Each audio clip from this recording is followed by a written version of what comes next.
Salut les amis et bienvenue sur ma chaîne. Aujourd'hui j'essaie un testeur de liquide de frein sur ma Golf 7 GTI. Mais avant de commencer, comme d'habitude, pense à t'abonner, active la cloche et mets un like si tu aimes la vidéo.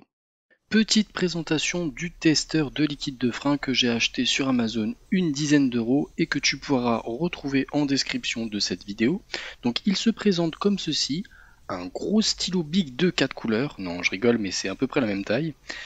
Il se compose du coup à droite de 5 LED, une première LED pour dire que ton appareil fonctionne et que ton liquide de frein est bon, deux autres LED pour dire que ton liquide de frein a un taux d'humidité entre 1 et 2%, donc toujours bon, et enfin pour finir, une troisième partie qui t'indique que ton liquide de frein est à remplacer car tu as plus de 3% d'humidité dans le liquide. Sur la partie de gauche, tu as du blabla en anglais qui te résume ni plus ni moins ce que je viens de te dire.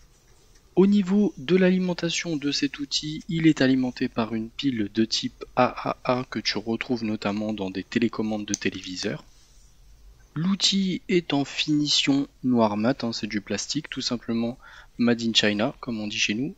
À droite, tu as donc un bouton d'activation avec la LED verte qui te dit que l'appareil est en fonctionnement. Tu rappuies, il s'éteint. Et à gauche, tu retrouves un petit capuchon qui laisse apparaître les deux sondes que tu vas venir tremper dans ton liquide de frein pour le tester. Comme dit précédemment, tu as toute la notice qui est marquée sur le stylo en anglais. Donc tu as une LED verte pour dire que le stylo est en fonctionnement, deux LED orange pour dire que ton liquide de frein est ok mais attention il y a un petit peu d'eau, et pour finir deux LED rouges pour dire qu'il faut absolument remplacer le liquide de frein car il y a trop d'eau à l'intérieur. Le but de cet outil est bien évidemment de tester la validité de ton liquide de frein sur ta voiture. Donc place au test numéro 1, j'essaye cet outil sur ma Golf 7 GTI. Donc je retire le bouchon du réservoir de liquide de frein. Comme tu peux le constater à l'intérieur, il y a le petit filtre et puis il y a aussi du liquide. Regarde, si je bouge, tu vois le liquide. Donc voilà, le liquide est plutôt propre, il a un peu moins d'un an, donc en théorie, il devrait être bon. Donc je mets l'outil à l'intérieur, en contact avec le liquide, et j'appuie sur le bouton on de l'outil.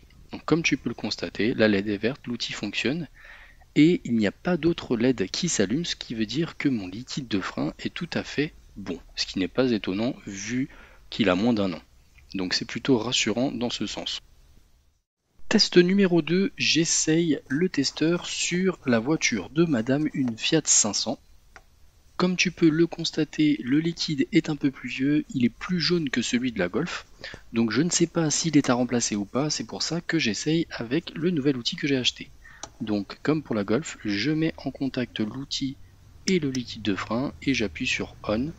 Comme tu peux le constater, seule la LED verte est activée, ce qui veut dire que le liquide de frein est tout à fait bon.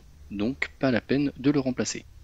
Pour tous les réfractaires qui pensent que l'outil fonctionne pas, test ultime, test numéro 3, j'essaye cet outil dans un verre d'eau, tout simplement pour voir s'il fonctionne correctement. Donc en théorie, toutes les LED s'allument. La verte, les deux oranges et les deux rouges pour dire que le liquide est à remplacer. N'hésite pas à mettre en commentaire de cette vidéo si tu utilises déjà cet outil. Dans la description, le lien pour l'acheter, et pour ceux qui ont remarqué mes magnifiques paupières de phare imitation carbone, je les mets en description également de cette vidéo. Merci d'avoir vu ce petit test. Comme d'habitude, pense à t'abonner et mets un like si tu as aimé. Merci.